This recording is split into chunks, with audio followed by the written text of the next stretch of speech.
একবার বাগদাদের পথে বড় পীর আব্দুল কাদের জিলানী রাহমাতুল্লাহি আলাইহির কাফেলা ডাকাত দলের কবলে পড়ল। ডাকাত সর্দার গম্ভীর কণ্ঠে বড় পীর রাহমাতুল্লাহি আলাইহিকে জিজ্ঞেস করল, শোন বালক, তোমার কাছে কি আছে? তিনি নির্ভয়ে সত্য কথা বললেন, আমার নিকট ৮০টি মোহর আছে। তার উত্তর শুনে সর্দার ভয়ানক ক্ষেপে গেল। সে উচ্চস্বরে বলল, কোথায় সেই মোহর? তিনি নরম কণ্ঠে বললেন, আমার জামার বগলের নিচে আম্মাজান সেলাই করে রেখে দিয়েছেন। ডাকাত সর্দার তার সহকর্মীদের তার জামা খুলে মোহরগুলো বের করতে আদেশ করল। সঙ্গে সঙ্গে জৈনক ডাকাত তার জামা খুলে নিয়ে আস্তিনের ভিতর হতে ৪০টি মোহর বের করে সর্দারের সম্মুখে রাখল। মোহরগুলো দেখে ডাকাত সর্দার বড় পীর রাহমাতুল্লাহি আলাইহির দিকে এক দৃষ্টিতে অনেকক্ষণ তাকিয়ে রইল। তার মুখে কোনো কথা শুনল না। কিছুক্ষণ পরে ডাকাত সর্দার চোখ ফিরিয়ে নিয়ে নিচু গলায় বলল, হে বোকা ও নির্বোধ বালক, আমাদের নির্মম অত্যাচার, হত্যাকাণ্ড, মালামাল লুণ্ঠন করা দেখেও কোন সাহসে তুমি তোমার গুপ্তধনের কথা আমাদের কাছে বলে দিলে?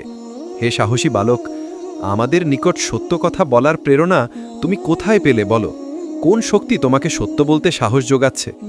তিনি বললেন, আমার আম্মাজান আমাকে সুখে দুঃখে সর্ব অবস্থায় সত্য কথা বলতে উপদেশ দিয়েছেন। আমি আমার জননীর উপদেশ পালন করছি। আমাদের মহানবী হযরত মুহাম্মদ সাল্লাল্লাহু আলাইহি ওয়াসাল্লাম বলেছেন, সত্যবাদিতা মুক্তির পথ প্রশস্ত করে, আর মিথ্যাবাদিতা ধ্বংসের দিকে নিয়ে যায়। আমাদের নবী করিম সাল্লাল্লাহু আলাইহি ওয়াসাল্লাম আরও বলেছেন, জননীর পায়ের নিচেই সন্তানের বেহেশত রয়েছে। আমি আমার মায়ের আদেশ অমান্য করতে পারি না। মিথ্যা কথা কখনো বলবো না, সত্য কথা বলে যাব। সুবহানাল্লাহ। এ দুনিয়া তো ক্ষণস্থায়ী। ক্ষণস্থায়ী দুনিয়ার জন্য মিথ্যে বলে পাপী হব না। যে কোনো মূল্যে আমি আমার মায়ের উপদেশ পালন করতে দৃঢ় প্রতিজ্ঞ। ডাকাত সর্দার তার কথা শুনে অবাক হয়ে গেল। সে মুহূর্তের মধ্যে ঝরঝর করে কেঁদে ফেলল। কাঁদতে কাঁদতে বলল, হে আল্লাহ, তুমিই মহান, তুমি সর্বশ্রেষ্ঠ। ডাকাত সর্দার এর সারা জীবনের পাপ তাপের জন্য অনুশোচনা করে অবশেষে বলল, আজ আমি বুঝতে পারছি আমার অন্তরে কে যেন বলছে, হে ডাকাত সর্দার আহমদ, তোমার জন্য এখনো সময় আছে। পাপ কর্ম পরিত্যাগ করে সৎ কাজে আত্মনিয়োগ করো, আর বিলম্ব না করে তোমার সম্মুখে দণ্ডায়মান বালকের কাছে তওবা করো।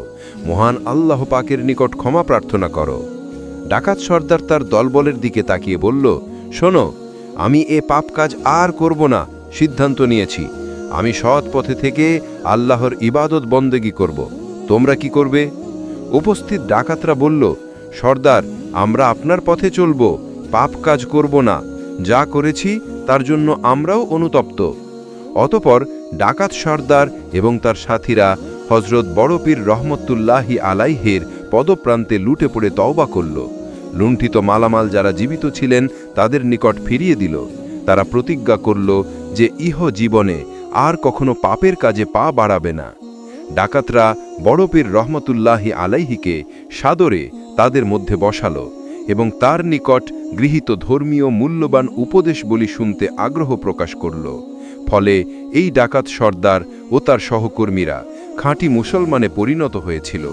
তারা আজ তাদের খারাপ রোজগার গরিব দুঃখীদের মাঝে বিলিয়ে দিয়ে মহান আল্লাহর সত্য পথে চলে ইহজীবন ত্যাগ করেছিল।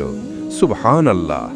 প্রিয় বন্ধুরা, ভিডিওটি যদি ভালো লেগে থাকে তাহলে অবশ্যই বেশি বেশি শেয়ার করবেন এবং নিয়মিত এরকম ভিডিও পেতে এখনই সাবস্ক্রাইব করুন এবং ভিডিওটি কেমন লাগলো তা জানাতে কমেন্ট করুন। খোদা হাফেজ। বন্ধুরা, ভিডিওটি যদি ভালো লেগে থাকে তাহলে অবশ্যই বেশি বেশি শেয়ার করুন এবং নিয়মিত এমন ভিডিও সবার আগে পেতে সাবস্ক্রাইব করুন। ভিডিওটি কেমন লাগলো কমেন্ট করে জানান। খোদা হাফেজ।